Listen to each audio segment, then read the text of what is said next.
This is a CBS News special report. I'm Nora O'Donnell in our nation's capital, and we have breaking news from the United Kingdom, where we have just learned the sad news that Queen Elizabeth II, the longest-serving British monarch, died today at Balmoral Castle. That is her summer home in Scotland. Her Majesty was 96 years old and had spent a record 70 years on the throne.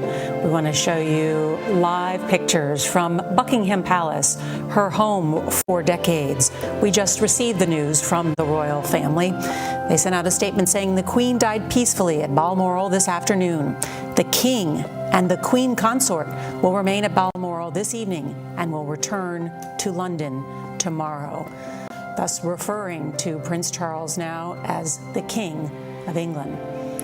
It was just early this morning here in the U.S. that Buckingham Palace announced that the Queen was under medical supervision, and all morning long we have been waiting for word, watching as the Queen's children, grandchildren, other members of the royal family rushed to be with her, at her side at the end. We want to show you these shots of the royal family arriving at Aberdeen Airport in Scotland. This, of course, first of all, the flag at half-staff. This is the plane that arrived earlier this morning. And then we saw Prince William arrive at Balmoral with his uncles, Princes Andrew and Edward. There they are in the car together. This, of course, a watershed moment, not just for the British people, but the world. And, you know, in England, many people have not really known any other monarch because she reigned for so long. She reigned over a rapidly changing country in the last days of a once vast empire. And through it all, many people say that the Queen ruled with a steady hand and quite a devotion to the British people, always talking about her service to the nation. And her oldest son, Prince Charles, succeeds her now as Britain's new king. Mark Phillips now has the Queen's extraordinary life story.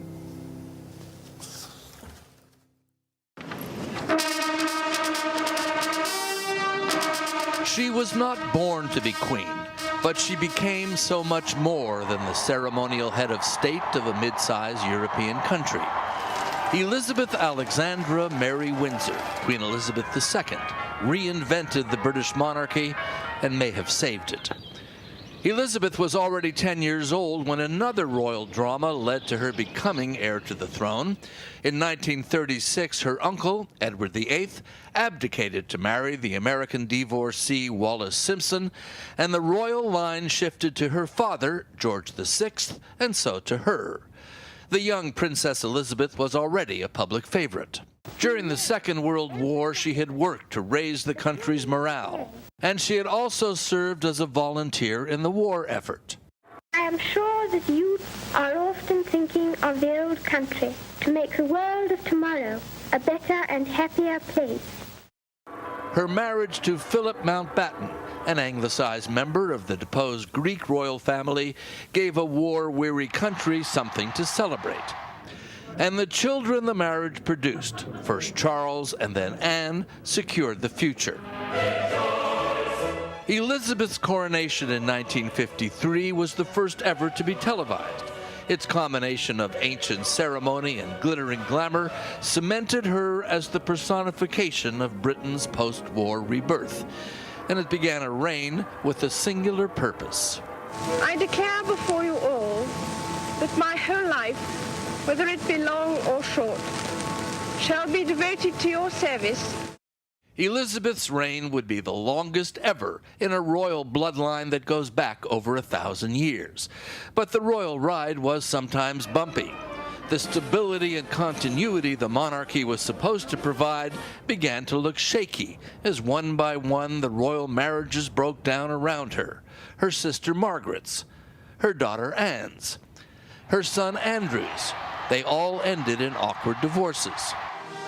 None was uglier than the breakup of Prince Charles and Diana Spencer. The long public unraveling of the marriage of the heir to the throne seemed to shake the very foundations of the royal household. When, in the early 1990s, Windsor Castle also went up in flames, the Queen's famous stoicism was tested. 1992 is not a year on which I shall look back with undiluted pleasure. In the words of one of my more sympathetic correspondents, it has turned out to be an annus horribilis. However horrible the year, the Windsor Castle fire and the public complaints over the skyrocketing repair costs produced a turning point in royal history. Monarchs normally collect taxes, but from then on, the Queen agreed to pay taxes on her income. Royal behavior was also changed by the shocking death of Diana in that Paris car crash. The national outpouring of grief seemed to highlight the emotional gap between the Queen and her people. Elizabeth did much to repair the damage with a single bow of the head to the passing coffin of a popular princess. No one who knew Diana will ever forget her. Millions of others who never met her, but felt they knew her, will remember her. There would be other challenges, one of the most serious centering around the wife of one of Diana's sons. When Prince Harry's biracial American wife, Meghan Markle, complained of mistreatment by palace officials, the couple renounced the royal life and moved to California. When Elizabeth's husband, Prince Philip, who she had described as her strength, died, she was left alone to face the last chapter of her reign.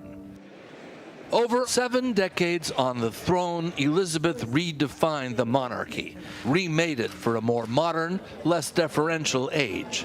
And in the process, she became not just Queen of Great Britain, she became, in a way, Queen of the world. She's been in poor health for months now, experiencing mobility issues. We've frequently seen her using a walking stick. She's missed some very important events because of her health, including some of the events at her Platinum Jubilee, which was celebrated this past summer. And then this week, the UK has a new Prime Minister. The new Prime Minister has to meet the Queen. Typically that happens here in London at Buckingham Palace, but it was unprecedented this time. The new Prime Minister, Liz Truss, travelled around 500 miles to Scotland to meet the Queen. And those, I believe, the final images that we have of the Queen appearing in public, looking very elderly and very frail. I think it's impossible to overstate the extent to which this is the end of an era. She was a tiny woman in physical stature, but she was a giant, a towering figure in this country. She ascended the throne when she was a fresh-faced young mother. She is leaving it a great-grandmother. When she ascended the throne, Winston Churchill was the Prime Minister in this country, and British people were enduring austerity following World War II. It is now a modern, multicultural society. I think Queen Elizabeth II's trademarks are known not just here in this country, but around the world. She was known for her big hats, for her love of bright colours, for her love of sensible shoes, and for her beloved corgi dog. She was always seemingly surrounded by a swarm of them. Then we can expect a period of several days of national mourning in this country. Her successor, as you mentioned, is Charles, her eldest son. As I said, this really is the end of an era. And to give you an indication of that, for more than 70 years, the national anthem of this country has been God Save the Queen.